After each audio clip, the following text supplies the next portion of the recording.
Hi, this is Walter from Zimstones by Walter, and today I am playing around with the July card and tag kit from Jolie Kits.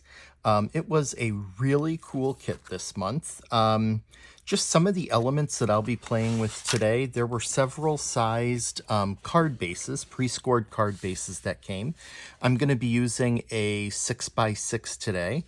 I love that it also already has the decal edge on it to give it that really vintage look. There were several sheets of printed paper. I'm going to be using this one on the background. There were some chipboard elements that were part of, I don't remember if this was part of the card and tag kit or if this was with the mixed media kit. It was with one or the other. I think it was the card and tag kit. So I'm going to be using the butterfly from that. And then also there was this die set that came with it.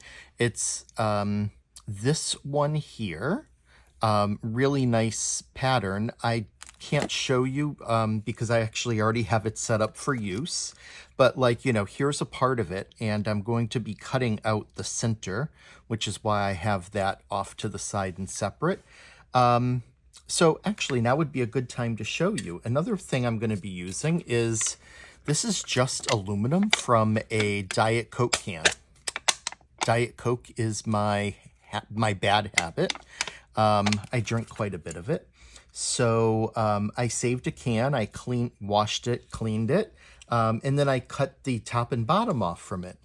What I'm going to do is use the aluminum with the die, the doily die, to go ahead and get a really nice thin metal cut on that, and then I'm going to do some other things to it that I will tell you about a little bit later on in the video. So no better time than the present to get started. So I'm going to clear those items out of my space. I already have this set up on the aluminum, and I have it taped with some Post-it tape to keep it in place because the aluminum will curl up like that if you don't. And it doesn't matter, it won't flatten. I actually had a brick on it, and it didn't flatten. But once you put it through your die cut machine, that will certainly help out with getting it flattened. So I'm going to grab my die cut machine, and I'm going to get this put on there.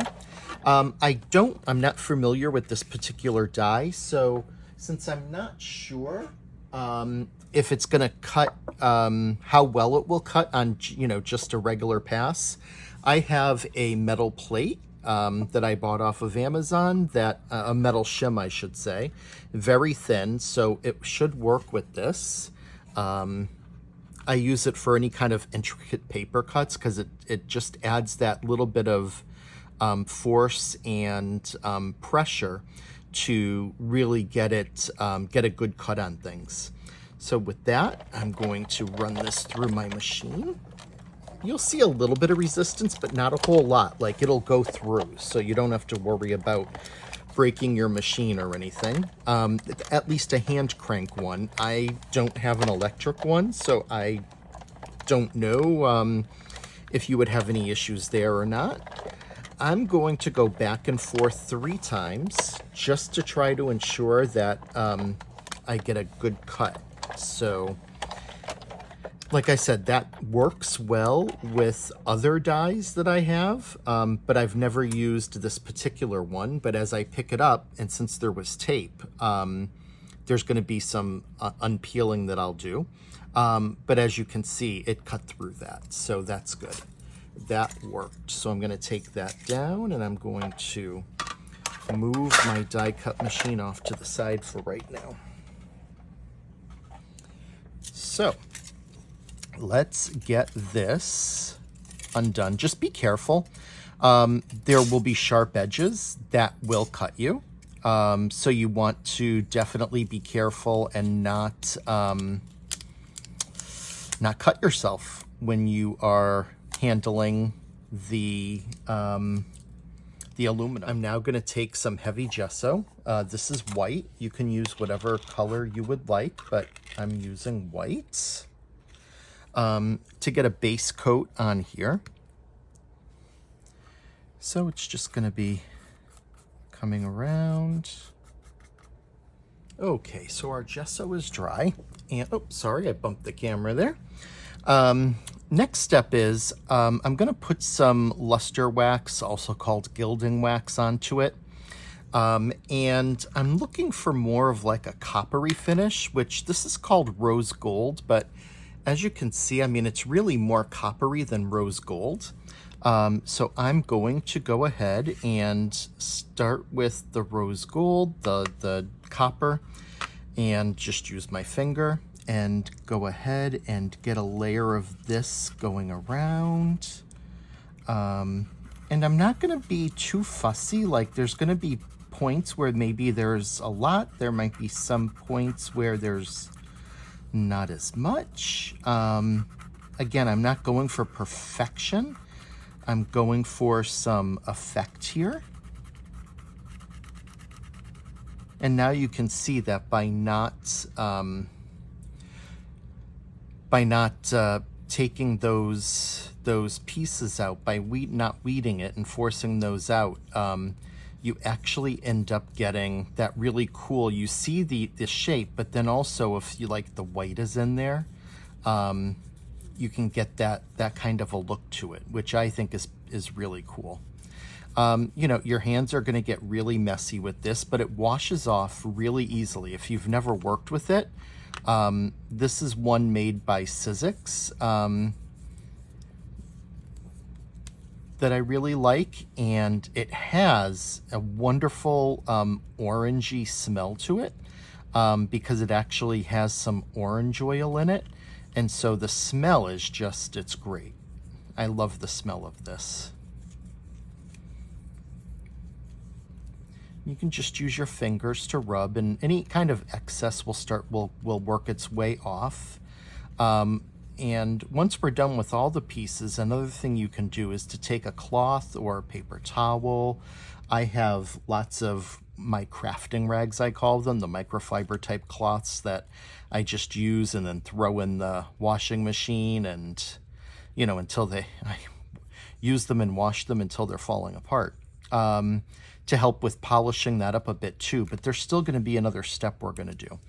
You might want to try to use up any that's on your fingers on some of these pieces too. Like if you want it to be really dark, you know, load yourself up with some more. But if you don't, and like you're just going for like a kind of an effect of like this, which I think will look cool in the center, this method is perfect because it's just taking the little bit that's on your hands and transferring it onto there.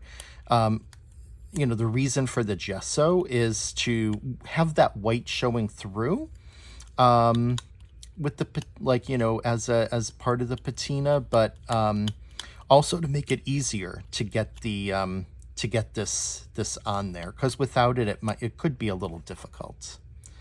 So, and a little goes a long way with this stuff. You don't, like, I've had this for several years now. It lasts a long time. But like I said, I like this one because to me, it looks more like a copper than it does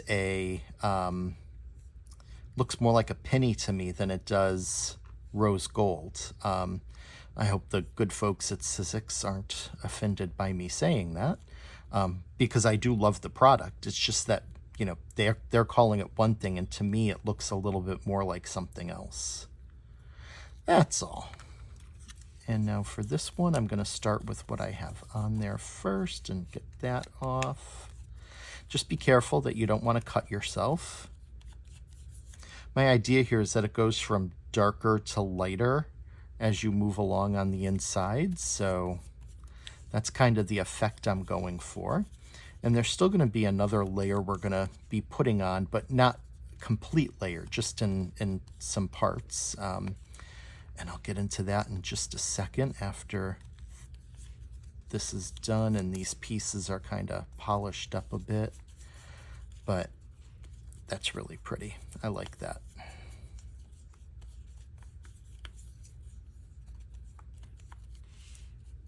I'm happy with that. I am going to take this though and just do that. Okay, so we're done with that particular color. I'm going to put it to the side. I'm now going to grab one of my, as I told you, my rags, which are pretty messy. And I'm going to just take a corner of it and I'm just going to rub. And that helps with kind of like buffing it in, and it gives it a little bit of a shine. That you can see how it's shinier than the other side. It helps move any of that excess around a bit more too. So I'm going to do this to all the pieces. And you know that, this way it rubs off any excess so it doesn't come off on the recipient either, which is not something you want to have happen when you are making a card or a gift for someone and using something like this. So there.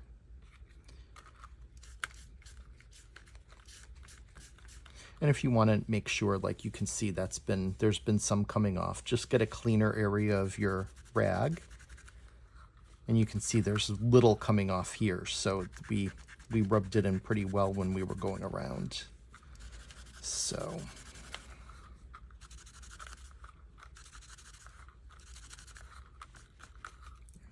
good. Now this one, I anticipate on this one, yeah, there is more coming off because we used a lot here.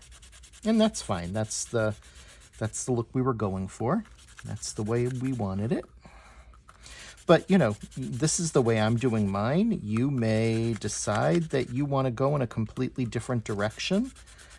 You might want it all like, not looking so old or so vintage. So, and if that's the case, then you go ahead and do you. Again, I will say that, this does wash off pretty easily with soap and water, so you're not going to be stained for days because of it. The other thing is, I always keep baby wipes here at my crafting station for cleaning things up, and the baby wipes work really well as on cleaning up your hands as well. So I'm going to clean up my hands and I'll be right back. Okay, so my hands are all cleaned up.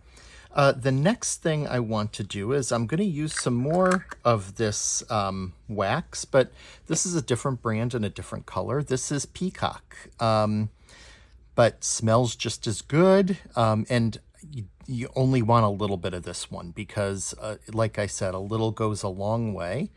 So I'm going to use a cotton swab just to get a little on there because I don't want to overdo it, but I want to give the effect of a little bit of tarnish on there. So what I'm going to do is just come around and I'm going to go very carefully in building it because I just don't want it to, like that's a little too much. So I'm going to put it over here on my board and I'm just going to rub that in. And it doesn't have to be everywhere. It's just a little bit here and there. Just to kind of say, hey, I'm looking a little old.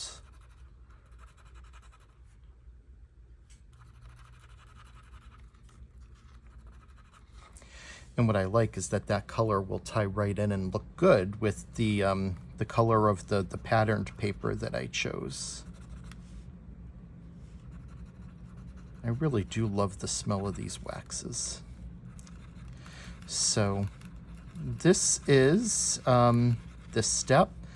Once I'm done with this, I'm going to do this one with you, and then I'm going to go ahead and do the others and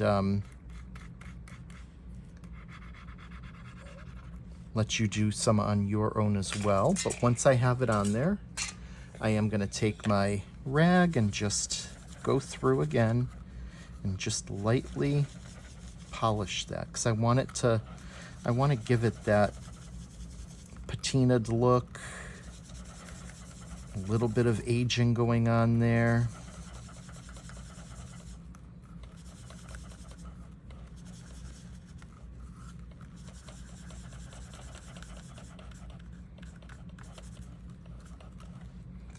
And And the beauty is that once you have it on there, you can come back in with a little more if you want to kind of move it towards the center if that's what you choose to do. Oh, and I popped a piece out. Not to worry, I'll be able to get that back in. So you've got to be a little careful, but basically this is what I was going for. I think that is just absolutely beautiful. I'm going to do that to the rest of these, and I'm going to get that popped back in. I'll be back. Okay, so I am done with each of those pieces. I mean, they just look, I think they look beautiful. I love, it's like that penny color, but then when you get that tarnish on the penny, that's kind of like that whitish, tealish, and it's just, they're so beautiful. I really, really like those. So those pieces are now done. I'm just going to put those to the side because the next thing is, I'm going to put my board to the side there. The next thing is going to be getting our patterned paper cut. And so since there's a decal edge on that card base, I want a deckled edge on my patterned paper as well. And there's a couple of different ways you can go ahead and do that. I'm lucky that my paper cutter trimmer from Creative Memories has interchangeable blades, and one of them is a decal, and it's really simple. All you have to do is open the container, remove one blade, and put the other one in, and it will cut. There are scissors. If you don't have a trimmer like this, a rotary trimmer like this, there are scissors that you can use to cut. There are also rulers that you can use to manually tear. So those are all options. I highly recommend this particular paper trimmer though, because it's just so convenient to have all those different blades available. So the card base is a 6x6, so I know that I want this to be a little bit less than that. So I'm going to go and cut this one at about 1/8 in from 6 inches. Come down and see, it has that nice deckled edge to it. I'm going to save this because, of course, I'll use that. And then on this side, I'm going to do the same thing. So that in total, it's going to be like at about, once you're done with both cuts, it'll be at about 5 3/4. So there'll be a little bit of a border going around from the card base, which is what I was looking for. So come down and decal that edge. There we go. And then now I'm going to do the same thing on this other side. So I'm going to go to that same mark, cut that.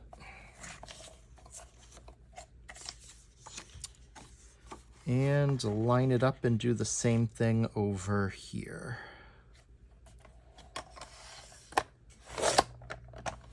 There we go. Just gonna sweep these little scraps to the side so that they'll be easy to clean off. There we go.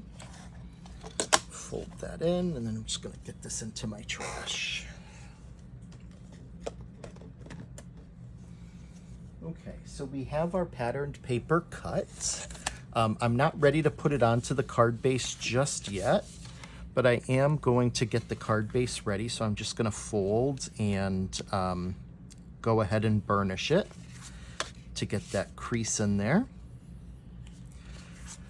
But before we put any patterned paper down, what I want to do is in the center, there's the outer layer of the die that we just were working with.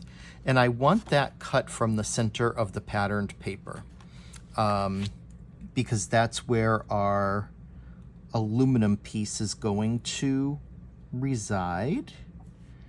And so I'm eyeballing it. If you're somebody that wants to measure everything, by all means, measure, decide where you're placing it. I'm pretty good at eyeballing. And a lot of times I'll just say, okay, thumb down to about the first knuckle, thumb down to the first knuckle. That looks good. This way, and then vertically it looks good to me. That looks lined up. So I'm just gonna take a piece of Post-it tape. I use it over and over again until it just doesn't stick anymore. And I'm going to cut that out with my die cut machine.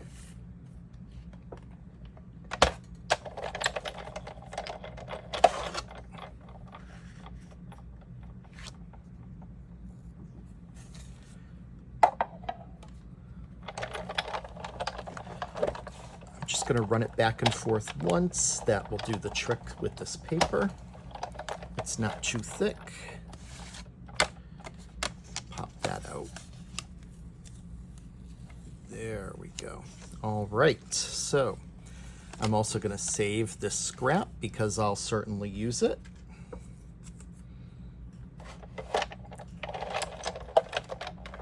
Move that out of the way.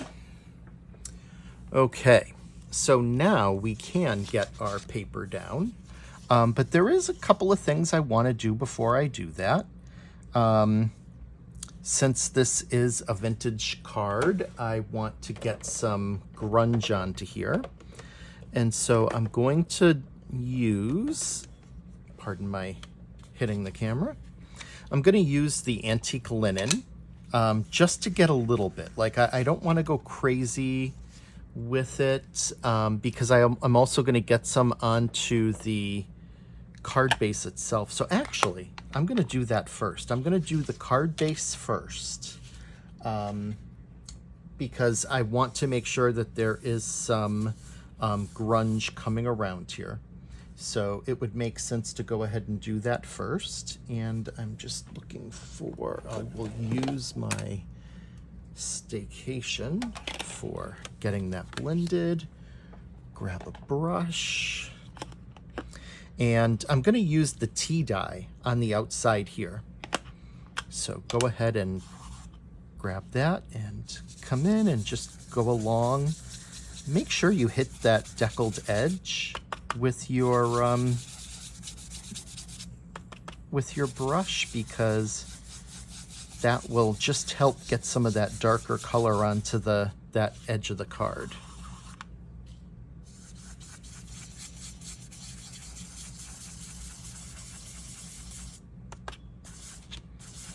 I don't tap off when I'm doing something like this because I'm not worried about everything being perfect. I'm just looking to get that color onto there.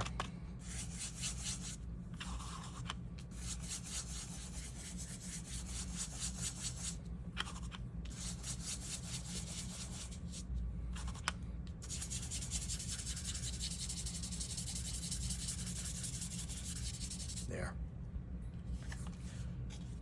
That looks good. And I like to do it wide enough that there's, going to be, that the paper will cover up some of that. Now what you can do is come on the inside to get that around the inside edge, which I think is a nice effect.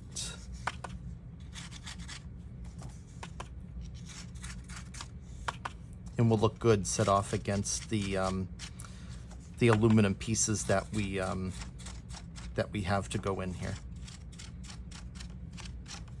Probably just going to go around twice to make sure that there's some color on it.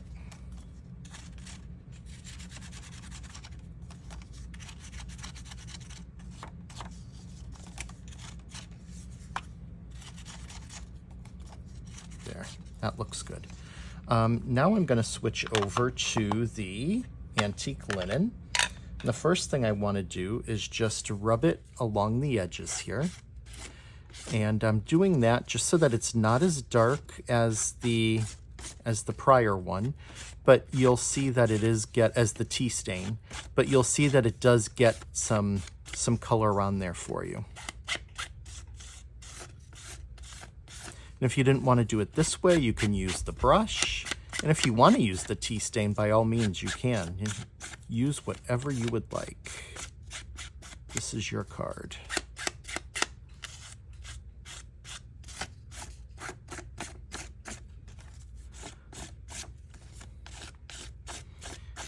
And you might be somebody that doesn't like grunge. If you don't, you can totally just skip these steps. I'm not. I like the impact that the grunge adds into the cards. Before putting that on there, I am just going to randomly just, instead of brushing it, I'm just going to randomly tap it down just to give it, to dull that color down a bit. There. I'm going to leave those to the side because I may end up using them again. And we'll move this. But, I mean, that looks really, really nice. I like that a lot. So to adhere it down, I'm going to grab my tape gun, double-sided tape. You can do glue if you'd like. I am going to add some glue, but I'm going to add it to one particular area where it will be easier to use glue than the tape. So I'm going to do 2 turns with the tape just to get the outside and then another inside perimeter. And then once the tape is done, I'm going to grab my glue press, and I am going to use glue just along the inside of this. Just a little bit, just to make sure that those inside edges stick down.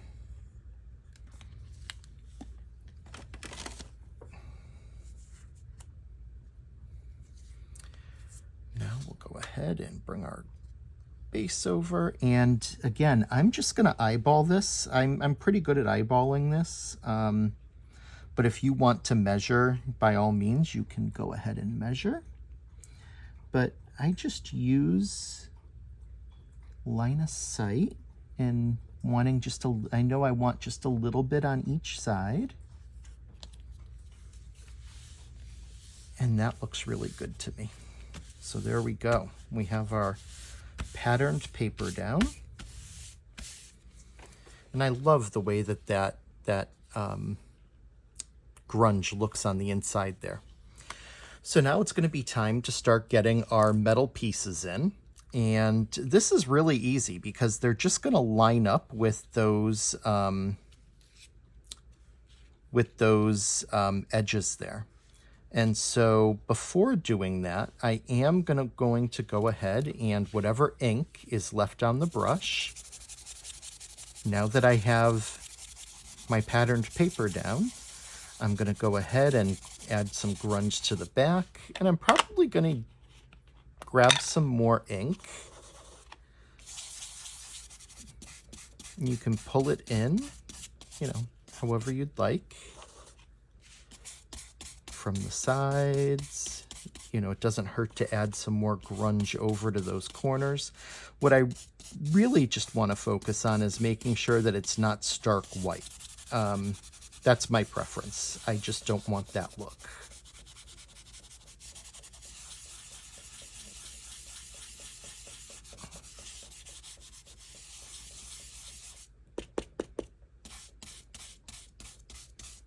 I didn't want to do it before because, there's an exact placement of it. So you want to wait until your patterned paper is down to go ahead and do that.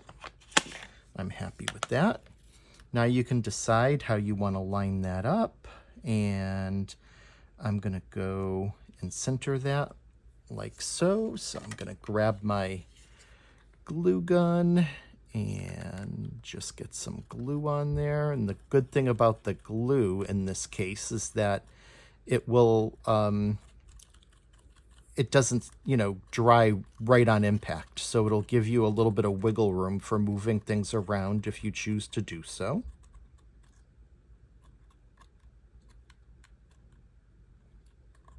There. but I know that there's a point at the top and a point at the bottom. So as long as I have those lined up, I'll have the direction good, and then it's just deciding on the spacing. And to me, eyeballing it, that looks good. So I'm going to press that down. You may just want to, press firm on it to hold it down. Okay, so we're going to put that to the side and let that dry. And our next step will be working with the butterfly, the chipboard butterfly. This chipboard is cut by Jolie. It's beautiful. I said that when I was working on the mixed media piece. It is just really, really beautifully cut chipboard. It's not that difficult to get these pieces popped out, which is what I'm going to do. You don't have to. If you wanted to keep the pieces in, which honestly, maybe, no, you know what? I am going to pop them out. I'm going to pop the chipboard pieces out. Yeah. Just my preference, but if you wanted to leave them in and have it be like that mosaic type of look, you certainly could. I'm just going to get these popped out of here. So I'm going to continue doing that, and I will be back once all of them are out. Okay, so I have those pieces of the chipboard popped out. And what I'm going to do now is I'm going to use the rose gold / copper wax again. But this time I'm not going to paint this with the gesso. I did that to get a lighter effect on the aluminum, but this time around I want to go full force with it because I want like pretty much more of a solid color on there. So I'm going to do that. What I'm thinking of now is, so basically there's like two sides to the chipboard. There's the really clean cut side where you don't see like, anything in the back or the edges, or then there's the other side where you do. And that's the side that I really like. I like the because I think that adds some nice aging to it. So I'm going to go ahead and use this side. I'm going to get my luster wax on my finger. And here you do have to be careful because you will get luster wax in the centers of your chipboard. That's bound to happen. You can just use a tool to go ahead and pull it out and put it on a finger to get it to go on where you want it.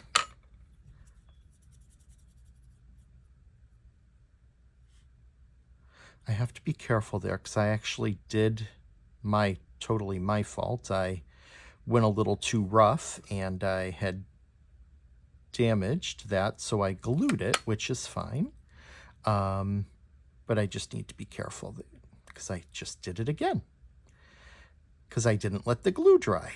But not to worry, I'm going to avoid that section for right now. And I'm going to put this down on my palette, and I'm just going to do it this way. And then I can go in and get out any clumps of the wax that might be stuck in the spaces in between.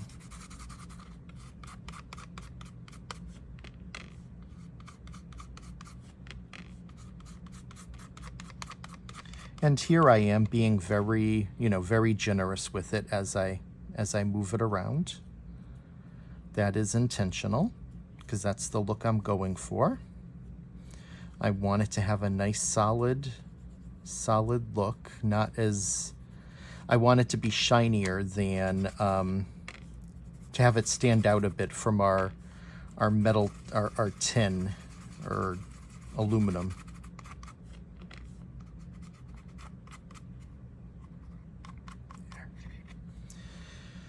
Now we'll come over here and we'll get it in over here.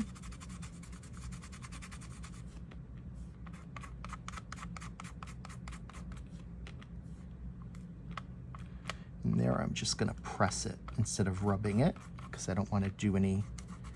The good news is once I have it glued down on the card, it's not going to matter because it's gonna stay down.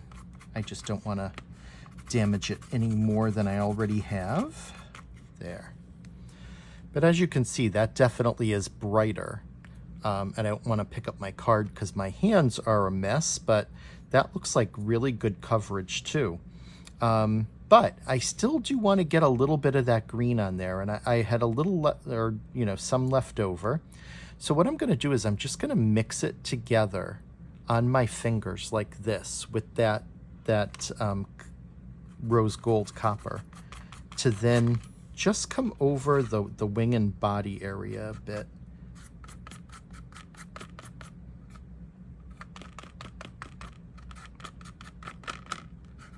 I'm not going to do a ton, but I'm definitely getting a little bit on there.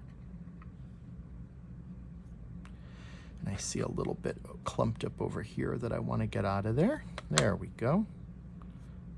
Most of the time you can just use your fingers to knock it off, but sometimes you might need the tool. Yeah, so just going to come in and do a couple of areas like that. Just mix it up on my fingers just to get that. I'm not going to do it to everything, just certain areas. But that looks good. So I'm going to wash my hands and we'll be back to continue. Okay, so that is done. I'm now going to put some glue onto the back of the butterfly so we can get it stuck down on our card.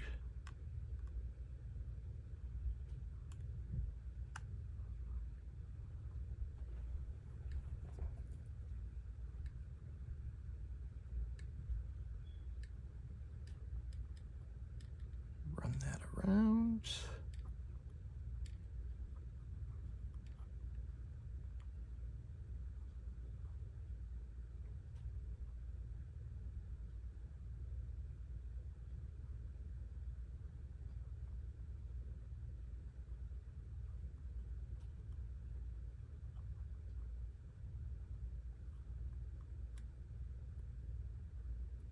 There.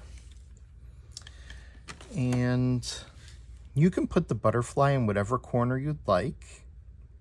I'm trying to decide if I want it in the top left or the top right. I was originally thinking top right, but now I'm thinking top left. And how I'm going to get it on there is I'm going to do a wing touching one side, a wing touching the other, and then stick it down. And part of it will be on our aluminum piece, and that's absolutely fine. If you don't want it at such an angle, you can certainly put it differently, but that's the way I like it. That looks good to me. And I like that it does differentiate itself a bit from the color of the tile. There is a bit of a difference. And if there's something you want to darken up, you could certainly go ahead and do that. So that is where our butterfly is going. I think I forgot to mention that there were also these great Prima flowers that came in the kit. I love Prima flowers. I think that they're some of the nicest paper flowers that you can buy. And trying to decide, do I want to use colored on this card? Or do I want to use some from my stash that are a little bit,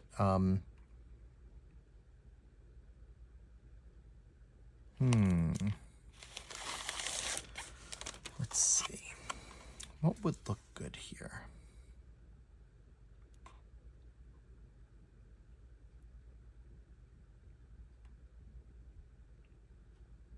I'm going to go take a look at my flower stash. I'll be right back. Okay, so I'm going to save the colored flowers from Prima for another card that I'll make with the kit. I decided to go with these cream colored ones to match in with the cream dots from the from the paper. I think that will look nicer. So I am going to go ahead and get these flowers set. First thing will be to place this larger one.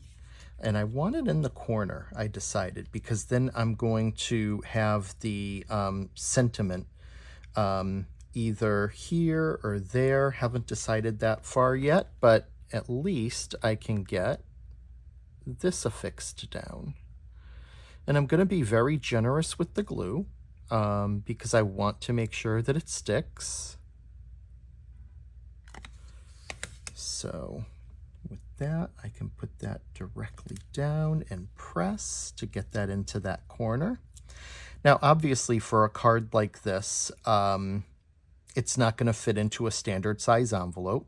This is the type of card that I would put into a gift box or a gift bag with the particular gift, because, you know, or you would box it itself. This isn't the type of card that, you know, you would just put into an envelope.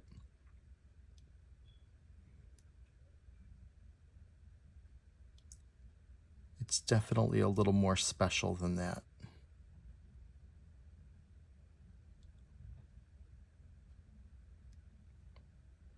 So I'm just going to hold that there to let that set.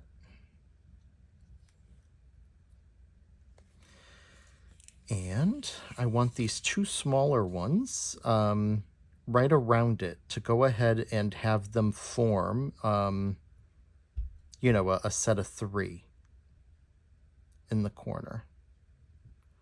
So again, I'm going to be liberal with the glue. And I'm going to place that one where I want it, and I'm going to hold it there.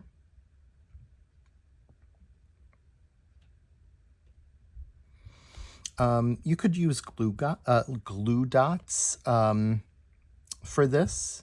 That would actually be a really good idea. I hadn't thought about that before I put this glue down. So for right now, I'm just going to use the glue. But you just got to get that set.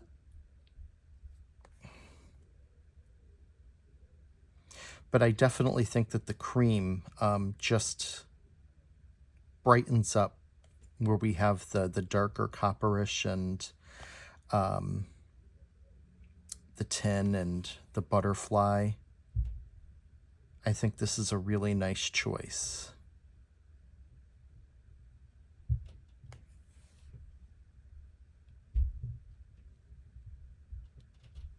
Okay. Now we'll get this one stuck down there.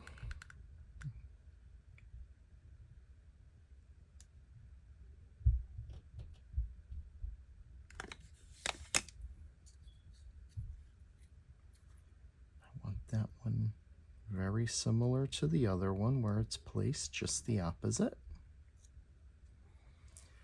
I'm going to hold that one down there for right now.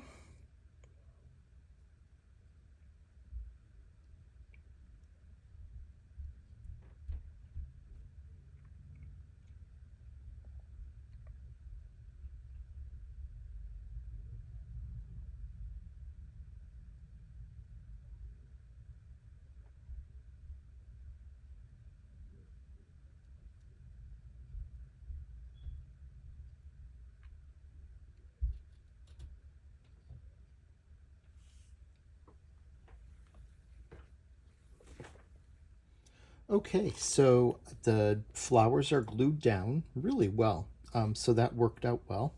I went ahead and chose my sentiment and stamped it out.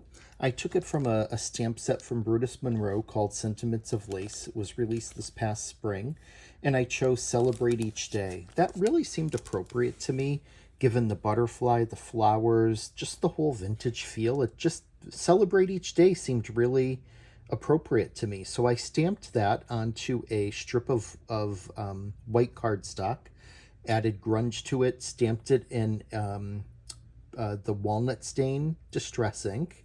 I think that goes really nicely and blends in with the whole scheme of the card.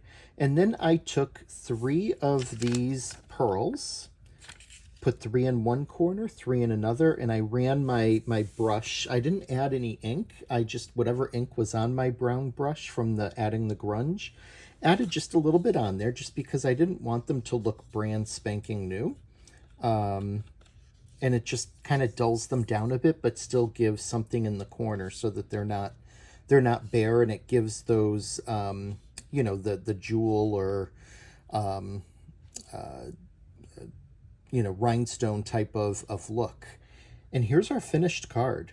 I think it's absolutely gorgeous. I love this inlay of the aluminum, and to think that that was one of my Diet Coke cans. I think it looks great. I love the butterfly on there. These flowers were the right call. Those were definitely the right flowers to use there. You could put whatever you'd like on the inside, but our card is done. So now it's ready to be given, and I think it's beautiful. It has a wonderful vintage vibe to it. I hope you really enjoyed this. Please leave me any comments letting me know if you have questions or if you want to say anything, good or bad. I'm always open to constructive feedback. So thanks for spending some time with me here today. And until next time, be well.